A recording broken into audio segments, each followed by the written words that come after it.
Scene dibuka di markas Jamal, di mana Gigaro memperkenalkan seorang prajurinya yang cukup tangguh. Walau awalnya Blackbeard tampak sangat tidak setuju karena takut posisinya akan terancam.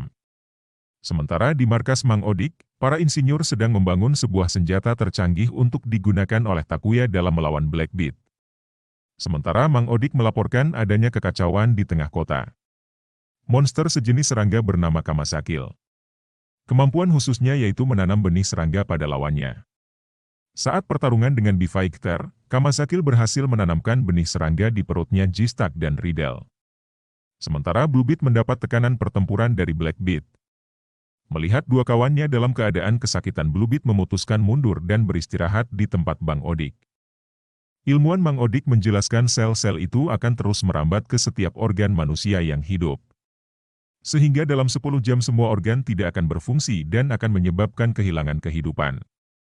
Kata kiri yang awalnya tidak percaya setelah melihat berita di televisi yang terkena dampak dari monster itu juga mengalami penyakit yang sama. Sementara di markas Jamal, Blackbeard tetap tidak sependapat dengan Gigaro, karena menurutnya pertempuran yang ia lakukan itu memakan waktu yang lama. Alangkah lebih baiknya jika bertempur secara langsung. Akhirnya terjadilah perbedaan pendapat di kedua perwira Jamal ini. Tak lama Mang Odik mendengar keributan di kota yang ini adalah ulahnya Blackbeard. Takuya pun menyusul sumber kekacauan sendirian. Dia berubah dan bertempur kembali dengan Blackbeard. Pertempuran sangat sengit, sehingga membuat Takuya terdesak. Menyadari Takuya belum selevel dengan Blackbeard, Katagiri pun menyusul untuk membantu Takuya. Begitupun Gigaro dan Kamasakil menyusul untuk bertempur juga. Sementara di markas, Mang Odik sudah berhasil menyempurnakan senjata terbarunya Takuya. Riddle yang berada di sana juga berinisiatif untuk membawakan senjata itu ke medan tempur. Di tengah pertempuran, tampak Jistak sudah tak berdaya karena sakit yang dialaminya. Sementara Bluebeard sudah hampir dikalahkan oleh Blackbeard. Tak lama dari kejauhan datanglah Riddle dengan membawakan senjatanya Bluebeard. Riddle melemparkan senjata itu dan Bluebeard menggunakannya untuk melawan Blackbeard.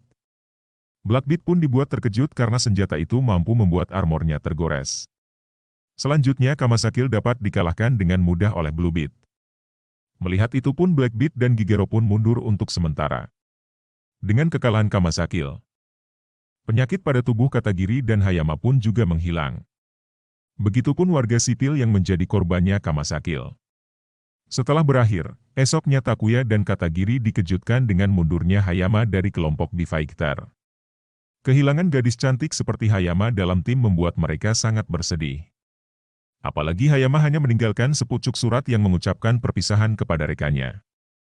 Mang Odik memberitahukan kalau Hayama diutus oleh Akademia untuk melanjutkan penelitian dan melindungi hewan yang ada di zona Amerika Selatan.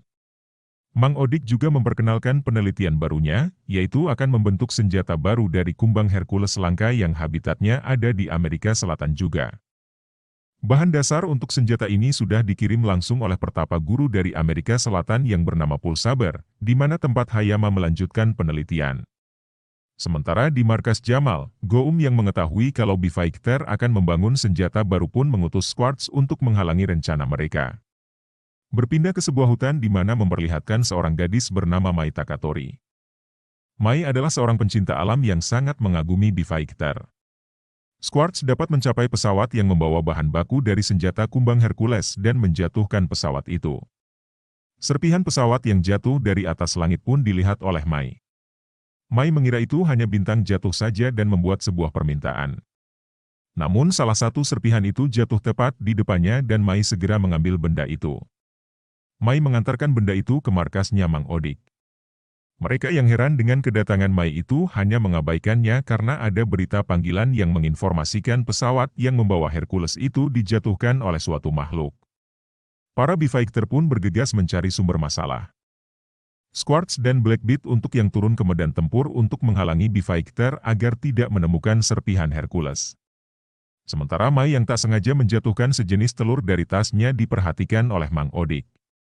Mang Odik berpikir itu adalah bahan baku dari pembuatan senjata Hercules yang terjatuh dari pesawat dengan mencocokkannya dengan sketsa yang ia miliki.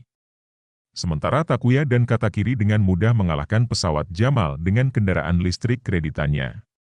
Tak lama Squartz pun datang dan bertempur dengan para Bifigter. Squarts yang sekarang bertambah kuat, membuat Takuya dan Katagiri kewalahan, apalagi dengan hilangnya satu anggota mereka. Di markas Mang Odik, mereka masih membuka bongkahan kepompongnya Hercules. Sementara Mai masih bermain-main dengan komandernya Hayama. Di medan tempur, para B-Fighter kembali didatangi oleh Blackbeard.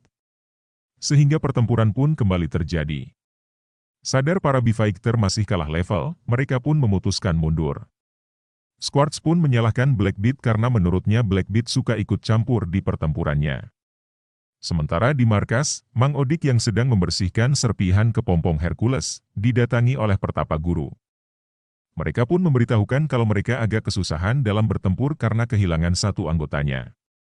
Pertapa pun mengatakan kalau Riddle akan memilih tuannya sendiri jika nanti sudah ia temukan.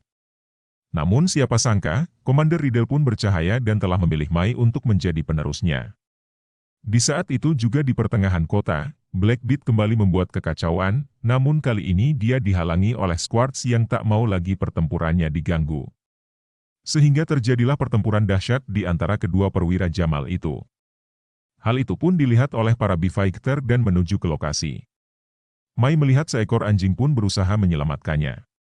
Sementara Takuya dan Katagiri berubah ke wujud super dan bertempur dengan Squarts. Mai yang juga berusaha berubah atas petunjuk Mang Odik akhirnya berubah juga ke wujud Riddle. Di markas, Pertapa Guru berhasil membuka kepompong Hercules dan melihat 3 serpihan senjata untuk digunakan B-Fighter. Tak lama senjata itu terbang dan mendatangi para B-Fighter. Mereka yang heran pun menggunakan senjata itu untuk mengalahkan Squarts dan Blackbeard. Akhirnya Blackbeard dan Squarts pun dipukul mundur dari pertempuran. B-Fighter pun memenangkan pertempuran dengan Mai sebagai anggota barunya. Di markas Mang Odik, mereka membuat acara kecil-kecilan untuk menyambut Mai. Dan Mang Odik juga menyampaikan visi misinya untuk mengalahkan Jamal dan menjamin keamanan warga sipil. Yang tak terduga adalah, saat Mai melihat bintang jatuh tadi, dia meminta agar dirinya bisa menjadi bagian B-Fighter dan itu pun terkabul. Sampai jumpa di episode selanjutnya.